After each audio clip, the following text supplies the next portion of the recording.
પણ દિવાળીની ફેસ્ટિવિટીઝ શરૂ થઈ ગઈ છે અને આ સપ્તાહથી અમે દિવાળી જ્યારે શરૂ થઈ રહી છે ત્યારે અમે બ્રોકરેજ હાઉસ તરફથી પણ દિવાળીની પિક્સ જે આવતી હોય છે અમારી પાસે એની પણ અમે રજૂઆત કરતા આવ્યા છે. તો આજે કઈ બ્રોકરેજ હાઉસ તરફથી પિક્સ આવી છે તેનો રિપોર્ટ આપવા આપણી સાથે જોડાયા છે સહયોગી નીરજ કંસારાજી. નીરજ, જણાવો આજે કઈ બ્રોકિંગ ફર્મ દિવાળી માટેની પિક્સ આપી રહ્યા છે?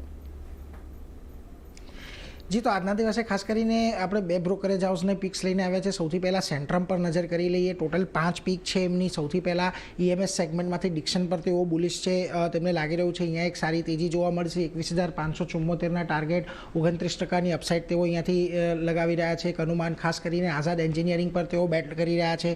2145ના ટાર્ગેટ અને લગભગ 25%ની એક ગ્રોથ અહીંયા તમને આવતો જોવા મળી શકે છે.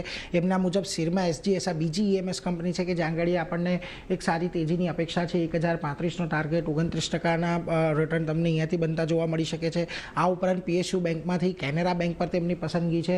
લગભગ 151ના ટાર્ગેટ, 20%ના રિટર્ન અહીંયાથી જનરેટ થતા જોવા મળી શકે છે. અને NBFCsમાંથી ચોલામંડલમ ઇન્વેસ્ટમેન્ટ્સનું કાઉન્ટર તેમને પસંદ આવી રહ્યું છે કે જ્યાં આગળ લગભગ 16%ના અપસાઇડ સાથે 1935ના એક લક્ષ્યાંક તેઓ અહીંયાથી અપેક્ષિત રાખી રહ્યા છે. આ સિવાય તમને કોટક સિક્યોરિટીઝના પણ એક રિપોર્ટ આવતો દેખાયો કે જેની અંદર તેઓ સૌથી પહેલાં તો લાર્જ કેપ પર વધારે ફોકસ કરી રહ્યા છે. અડાણી પોર્ટ અહીંયાથી 31%ના અપસાઇડની અપેક્ષા છે. 1900 રૂપિયાના ટાર્ગેટ તેઓ આપી રહ્યા છે.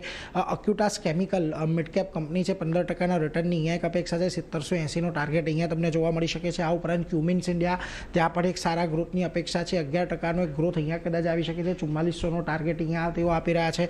આ ઉપરાંત ખાસ કરીને ઇટર્નલ પ્લેટફોર્મ કંપની, આમ તો આ સ્ટોકમાં ખાસ એવું રિટર્ન જોયું છે એટલે અહીંયા તેમની અપેક્ષા થોડીક લિમિટેડ રિટર્નની છે, 6% પરંતુ ત્યાં પણ 375ના ટાર્ગેટની તેઓ અપેક્ષા રાખી રહ્યા છે.